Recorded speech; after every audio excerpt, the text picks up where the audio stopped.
नमस्कार, NB news देख रहे हैं आप। मैं हूं आपके साथ ऋतुश्री बथरे। इस वक्त के बुलेटिन अपने उत्तराखंड में आप सभी का स्वागत है। नजर डालेंगे उत्तराखंड की बड़ी खबरों पर।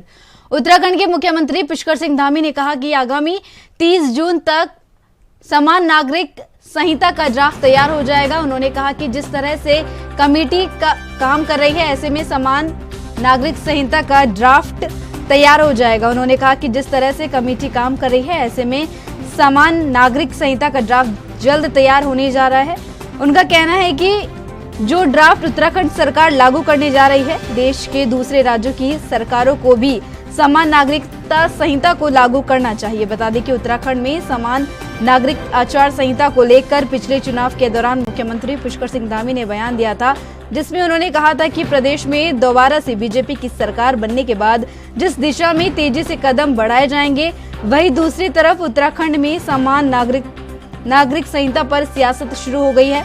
दरअसल कांग्रेस प्रदेश उपाध्यक्ष सूर्यकांत धस्माना का कहना है कि समान नागरिक संहिता ना तो जनता की मांग है और ना ही विपक्ष की। सरकार सिर्फ जनता का ध्यान असली मुद्दों से भटकाना चाहती है। जनता इस वक्त बेरोजगारी और महंगाई से सबसे ज्यादा परेशान है, लेकिन सरकार जनता के मुद्दों पर ध्यान देने को तैयार नहीं है।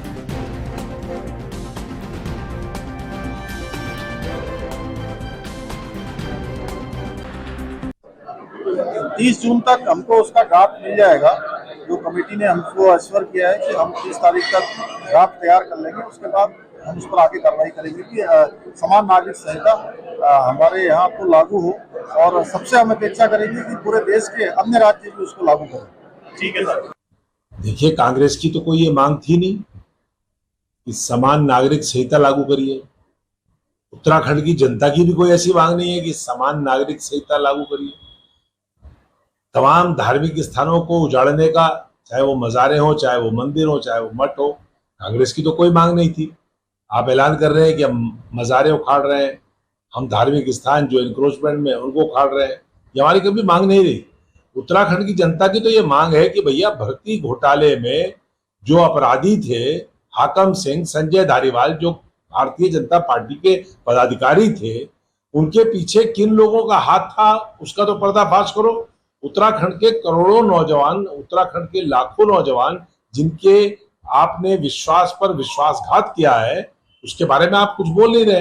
राज्य में बेरोजगारी चरम पर है। बेरोजगारी 50 वर्षों में इतनी कभी उत्तराखंड में नहीं रही जो आज बेरोजगारी है, उसके बारे में आप कुछ बोल नहीं रहे हो। अंकिता भंडारी के मामले में वो वीवीआईपी कौन था जिसके लिए भारतीय जनता पार्टी के लोग, जिनका वो रिसोर्ट था, वो इंतजाम कर रहे थे, उस लड़की को जबरदस्ती वेश्यावृत्ति में धकेलने की कोशिश हो रही थी, वो कौन वीवीआईपी था, उसके बारे में आप बात नहीं कर रहे हो। राज्य के अंदर विकास का पहिया पूरी तरह से ठप पड़ा हुआ है, उसके बारे में आप बात कर नहीं रहे हो। पूरे देहरादून का आपने बेड़ा गर्क कर दिया, स्मार्ट सिटी के नाम पर पूरा शहर खोद के रख दिया और करोड़ों करोड़ों रुपए का यहाँ पर घोटाला हो गया, उसके बारे में आप बोल नहीं रहे हो। पूरे देहरादून से लेकर के राज्य के लोगों को खनन, जो बिल्डिंग मटेरियल है, वो चौगुने दाम पर मिल रहा है, 4 गुना दाम पर। पूरे राज्य में अवैध खनन हो रहा है। कैग की रिपोर्ट कह रही है कि अवैध खनन हो रहा है, उस पर आप बोल नहीं रहे हो। हम मजारे उखाड़ रहे हैं, हम समान नागरिक संहिता ला रहे हैं। अरे भैया, लाते रहो। हाथ जोड़ करके विनती है कि आपको जनता ने इस राज्य में इसलिए बागडोर सौंपी थी कि बेरोजगारी पर कुछ करिए, महंगाई पर कुछ करिए, राज्य के विकास के सवालों पर कुछ करिए। ये उल्टी सीधी बात है। आज नागरिक संहिता लाएंगे, हम यहाँ पर मजारे उजाड़ेंगे, हम यहाँ पर धार्मिक स्थलों को उजाड़ेंगे, ये इसके अलावा इस सरकार का कोई काम नहीं रह गया। 1 साल से ऊपर इस सरकार को सत्ता में बने हुए हो गया, लेकिन पूरे प्रदेश के अंदर आज जनता त्राहिमाम कर रही है और सरकार अपना लाग रही है। खबर देहरादून से है, जहां दून विश्वविद्यालय में राष्ट्रीय होम्योपैथिक सम्मेलन होम्योकॉन 2023 कार्यक्रम का आयोजन किया गया। इस मौके पर मुख्यमंत्री पुष्कर सिंह धामी ने बतौर मुख्य अतिथि के रूप में शिरकत की।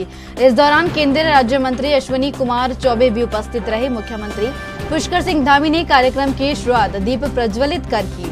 कार्यक्रम को संबोधित करते हुए सीएम ने कहा कि केंद्र और राज्य सरकार लगातार आयुष चिकित्सा को बढ़ावा दे रहे हैं। इस दौरान मुख्यमंत्री ने इस कार्यक्रम के आयोजन के लिए सभी को हार्दिक बधाई और शुभकामनाएं दी है। वहीं केंद्रीय राज्य मंत्री अश्विनी कुमार चौबे ने कहा कि केंद्र सरकार लगातार आयुष चिकित्सा को बढ़ावा दे रही है। इसी के तहत 2014 में अलग से आयुष मंत्रालय का गठन किया गया है, जो कि सराहनीय है। साथ ही उन्होंने कहा कि देवभूमि उत्तराखंड में आयुष चिकित्सा को बढ़ावा देने के लिए काफी कुछ संभावनाएं मौजूद है।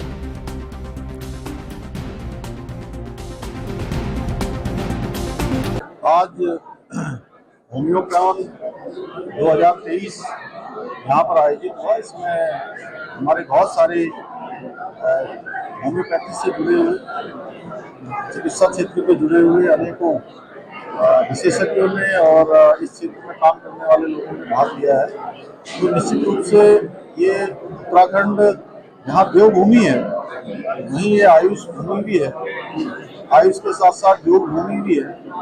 तो इस प्रकार के जो कार्यक्रम हैं उससे तमाम प्रकार की जो चर्चा होती है, जो उसमें एक मंथन होता है, चिंतन होता है, उसमें से सकारात्मक रूप से तमाम सारे चीज़ें बाहर आती हैं, तमाम चीज़ों पर चर्चा होती है। वो कहीं ना कहीं जो हमारा संकल्प है कि इसको आयुष का प्रदेश बनाएंगे, आयुष हमारी पहली प्राथमिकता है, उस दिशा में ये बहुत कारगर होगा। मैं इसके आयोजन के लिए सभी को बधाई देता हूँ और हमारे केंद्रीय मंत्री आदरणीय अश्विनी चौबे जी यहाँ पधारे हैं, उनका भी मैं हृदय से अभिनंदन करता हूँ कि वो भी आयुष के क्षेत्र में, इस क्षेत्र में उन्होंने काफी काम किया है, आप सभी जानते हैं। तो उनका भी एक बार स्वागत। मुझे लगता है होम्योपैथिक का कोई बाहर की जर्मनी की नहीं है, ये लोगों में भ्रम है। ये भारत की पुरातन और सनातन संस्कृति से जुड़ा हुआ, जो चरक संहिता में आयुर्वेद हो, होम्योपैथ हो, ये जड़ी बूटी औषधियों से निर्मित ही वो दवाइयाँ हैं।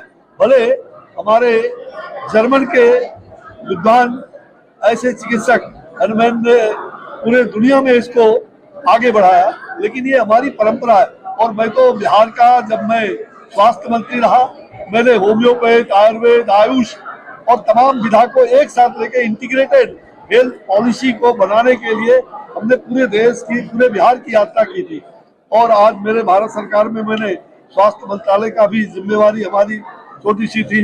मैं वर्षों तक प्रधानमंत्री के नेतृत्व में, जो उन्होंने आयुष मंत्रालय अलग से बनाया 2014 में, ये एक मिसाल के रूप में, और निश्चित रूप में वो चाहते हैं कि उत्तराखंड में, उत्तराखंड की जो धरती है वो इसके लिए उपयुक्त है। आयुष मुख्यमंत्री पुष्कर सिंह धामी ने सर्विस स्टेडियम हाथी बड़कला में श्री अन्न महोत्सव 2023 का शुभारंभ किया। 4 दिन तक चलने वाले इस श्री अन्न महोत्सव में प्रदेश भर से हजारों किसान हिस्सा ले रहे हैं। मुख्यमंत्री ने इस अवसर पर मिलेट्स पर आधारित विभिन्न स्टॉलों का निरीक्षण किया और कृषि विभाग उत्तराखंड की पौष्टिक फसलों पर आधारित पुस्तक स्वाद के साथ स्वास्थ्य का विमोचन किया। इस मौके पर विशाल जनसभा को संबोधित करते हुए सीएम धामी ने कहा कि आज का ये आयोजन श्री अन्न को बढ़ावा देने में मील का पत्थर साबित होगा। इस तरह के आयोजनों से न केवल मोटे अनाज की खेती को बढ़ावा मिलेगा, बल्कि इससे किसानों को भी मोटे अनाजों से संबंधित आवश्यक जानकारियां प्राप्त होगी।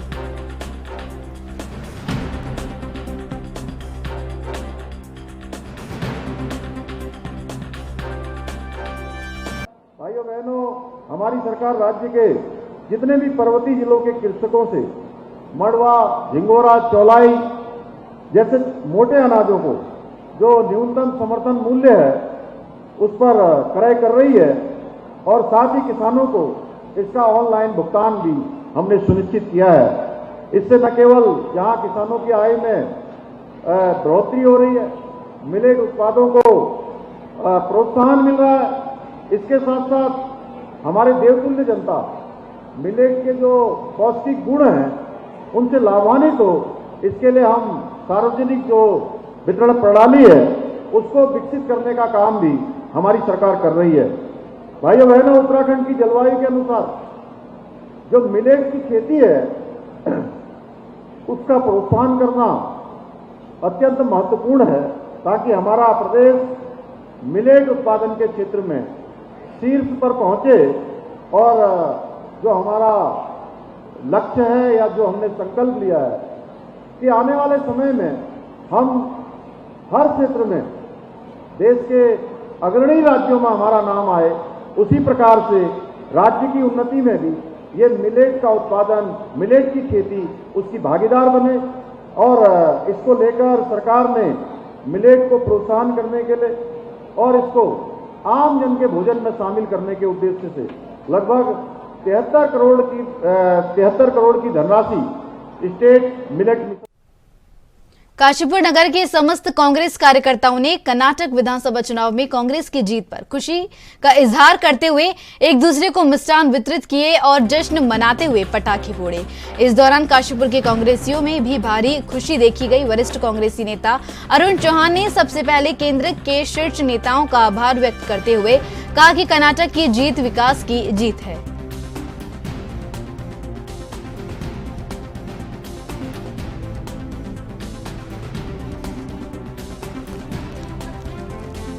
जीत कांग्रेस के कार्यकर्ताओं की है और कांग्रेस के लिए बहुत बढ़िया जीत है।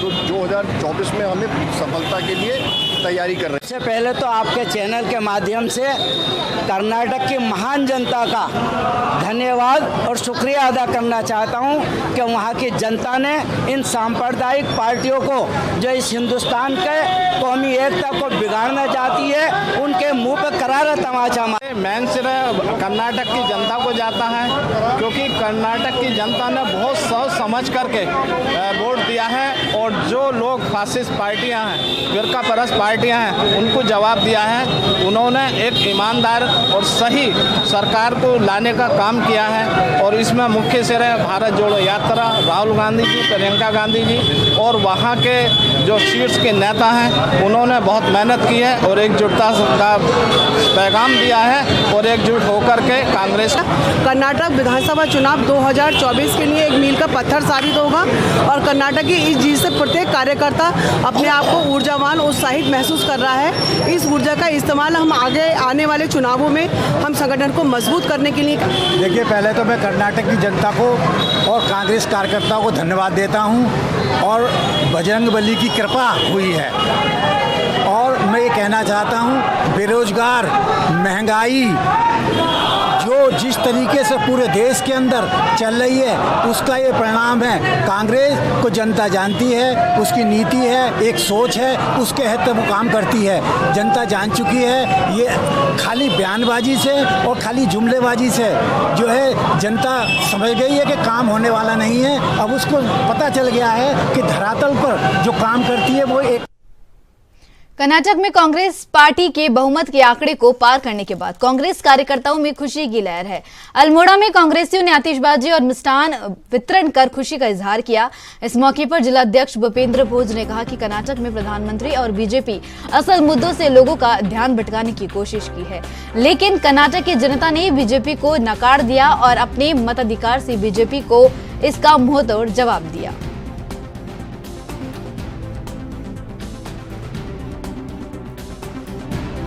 है और उस पर जिस तरह कांग्रेस पार्टी ने पूर्ण बहुमत के साथ आज कांग्रेस पार्टी की बात सरकार बनने जा रही है, उसी को लेकर आज जिला कांग्रेस कमेटी और नगर कांग्रेस कमेटी के तत्वाधान में यहाँ पर मिष्ठान वितरण व आतिशबाजी का कार्यक्रम किया गया और जिससे कि आज कार्यकर्ताओं में एक बहुत ही हर्ष और खुशी का लहर है। और जिस तरह से मोदी जो हमारे देश के प्रधानमंत्री है, उनका ना वहाँ पे कर्नाटक में ना उनका मुखड़ा चल पाया, ना उनका वहाँ पे दुखड़ा चल पाया। जिस तरह से वहाँ पर बेरोजगारी मुद्दा था, महंगाई मुद्दा था और जो मुद्दे वहाँ पर थे उन मुद्दों को उन्होंने ध्यान भटकाने की कोशिश करी। धर्म के नाम पे, जातिवाद के नाम पे, बजरंगबली के नाम पे कर्नाटक के चुनाव को जो है उन्होंने दिशा भ्रमित करने का काम करने की जो कोशिश करी थी, कर्नाटक की जनता ने उसका मुंहतोड़ जवाब देकर आज कांग्रेस सरकार बनाने का काम किया है, जिसके लिए आज पूरे जो देश भर की जो कांग्रेसी है और बहुत ही हर्ष और कांग्रेस के प्रदेश अध्यक्ष करण महारा ने इन्वेस्टर समिट को लेकर प्रदेश सरकार पर हमला बोला है। जी हां, उन्होंने कहा कि मैकेजिंग ग्रुप की कंपनी ब्लैक लिस्टेड हुई है।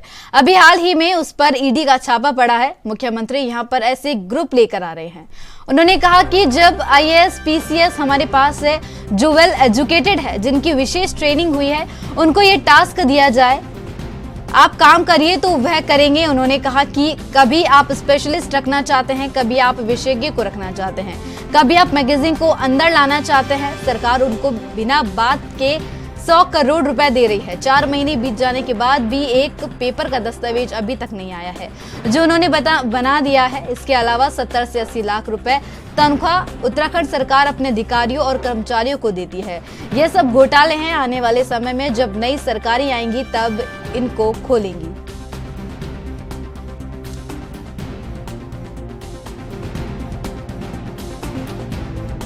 से लाया है ना मुख्यमंत्री मैकेंजी ग्रुप को, जो ब्लैक लिस्टेड हुई है। अभी कल परसों भी उसके ऊपर ईडी का छापा पड़ा है। तो ऐसे ग्रुप को लाए हैं।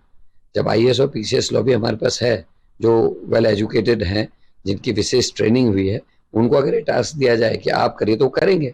अब आप कभी स्पेशलिस्ट रखना चाहते हैं, कभी विशेषज्ञ रखना चाहते हैं, कभी आप मैकेंजी को अंदर घुसेड़ना चाहते हैं, उनको बिना बात के 100 करोड़ रुपए दे रहे हो। 4 महीने हो गए, एक पेपर का कोई दस्तावेज अभी तक नहीं आया जो उन्होंने बना के दिया है। फालतू में 70 लाख 80 लाख रुपए महीने की तनख्वाहें जा रही हैं। तो ये बहुत बड़ा घोटाले हैं। ये आने वाले समय में जो नई सरकार आएंगी उनको। देहरादून पहुंचे उत्तर प्रदेश के कृषि मंत्री सूर्य प्रताप शाही ने कहा कि उत्तर प्रदेश में 5000 किसानों को मिलेट बीज निःशुल्क उपलब्ध कराया गया है। भविष्य में करोड़ों बजट से इसका संचालन उत्तर प्रदेश में भी होगा। श्री अन्न के अभियान को कामयाब बनाने के लिए उत्तराखंड उत्तर प्रदेश मिलकर आगे आएंगे। उन्होंने कहा कि उत्तराखंड में पुष्कर सिंह धामी ने दूसरी बार स्थायी और टिकाऊ सरकार दी है, इसलिए धामी जी को बधाई।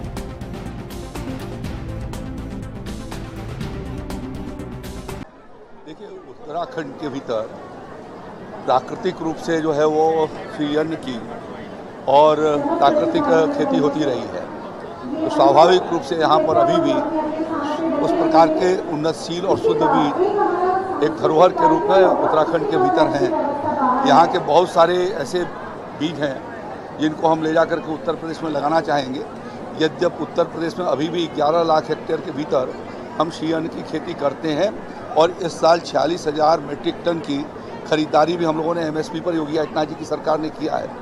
राज्य के भीतर हम लोगों ने भी श्री अन्न की खेती को बढ़ावा दिए जाने के लिए 186 करोड़ रुपए की योजना हम लोगों ने लाया हुआ है, जिसके भीतर किसानों को निःशुल्क मिनी किट से लेकर के उनकी प्रोसेसिंग, उनकी मार्केटिंग, उनके प्रशिक्षण और उनकी ब्रांडिंग तक की उसके भीतर व्यवस्था रखी गई है। जिस अभियान को हम शुरू कर रहे हैं, आज मुझे प्रसन्नता है कि उत्तराखंड ने श्री अन्न महोत्सव के 4 दिवसीय कार्यक्रम का यहाँ पर आयोजन किया है, जो अंतर्राष्ट्रीय मिलेट वर्ष को एक पूरी ताकत देगा, जिसे आदरणीय प्रधानमंत्री जी ने शुरुआत किया था। आज ये श्री अन्न दुनिया के मंच पर, वैश्विक मंच पर आज स्वीकार्यता उसकी बड़ी है। इसके लिए प्रधानमंत्री आदरणीय नरेंद्र मोदी। उत्तराखंड के पूर्व काबीना मंत्री हीरा सिंह बिष्ट ने कहा कि प्रदेश में लैंड जिहाद के खिलाफ धामी सरकार की कार्रवाई चल तो रही है। इस दौरान वन भूमि पर अतिक्रमण पर अवैध रूप से बनाई गई 300 से अधिक मज़ारों को तोड़ा जा चुका है, लेकिन खास बात यह है कि इनमें से अधिकतर मज़ारों का कोई वारिस सामने नहीं आया है। ऐसे में सवाल उठ रहे हैं कि आखिर इन मज़ारों को किन लोगों ने बनवाया था। बिष्ट ने कहा कि उत्तराखंड में सड़क से लेकर जंगल तक और शहर से लेकर गांव तक बीते कुछ सालों में तेजी से वन भूमि पर मज़ारें बना दी गई है। इन पर अब बुलडोजर चलाया जा रहा है। खास बात यह है कि इन मज़ारों के नीचे कोई अवशेष भी नहीं मिल रहे हैं, ना ही कोई व्यक्ति इन पर दावे के लिए आगे आ रहे हैं। बीजेपी पहले से ही मज़ारों को लेकर लैंड जिहाद की आशंका जताती रही है। अब जब तक विशेष अभियान के तौर पर कार्रवाई शुरू हुई है, तो खुफिया एजेंसियों भी सजग हो गई है। अधिकतर मज़ारों को तोड़े जाने का कहीं कोई विरोध भी नहीं हो रहा है। बहुत से लोग इन्हें मुस्लिम समाज से जोड़कर देखते हैं, जबकि कुछ मज़ारों के संचालनकर्ता हिंदू समाज के लोग पाए गए हैं।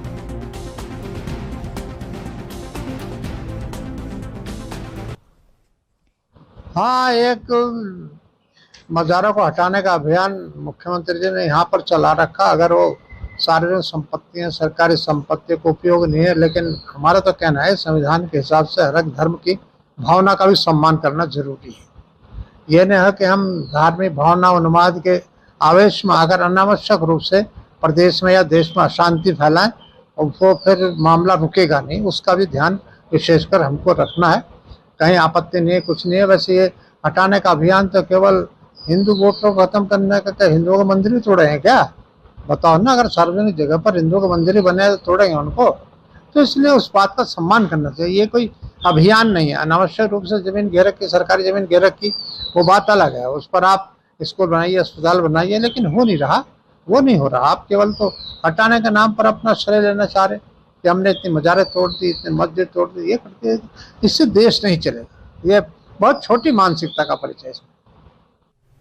उत्तराखंड के पौड़ी जिले में सरकारी संपत्तियों पर हुए अवैध अतिक्रमण को लेकर जनपद पुलिस भी एक्टिव मोड में आ गई है। इसे लेकर एसएसपी श्वेता चौबे ने जिले के सभी सीओ को निर्देश दिए हैं। तहसील स्तर पर एसडीएम के साथ समन्वय स्थापित करते हुए सरकारी संपत्तियों पर अवैध अतिक्रमण को चिन्हित किया जाए और इसके बाद फिर नियमानुसार कार्रवाई की जाए।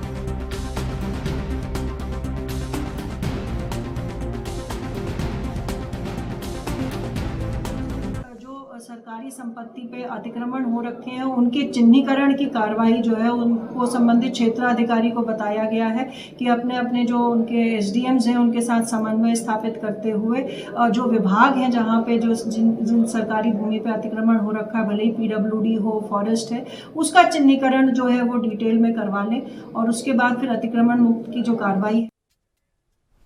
रुड़की में ज्वाइंट मजिस्ट्रेट अभिनव शाह के नेतृत्व में अतिक्रमण हटाओ अभियान चला। यह अभियान रुड़की, सती मोहल्ला अनाज मंडी और बीटीगंज बाजार में चलाया गया। इस दौरान अवैध अतिक्रमण को हटाने की कार्रवाई की गई और साथ ही कई दुकानदारों के नगर निगम की टीम की ओर से चालान भी काटे गए। इस मौके पर ज्वाइंट मजिस्ट्रेट अभिनव शाह ने बताया कि रुड़की, सती मोहल्ला अनाज मंडी, मेन बाजार, बीटीगंज में अभियान चलाया गया है और आगे भी अवैध अतिक्रमण के खिलाफ यह अभियान जारी रहेगा।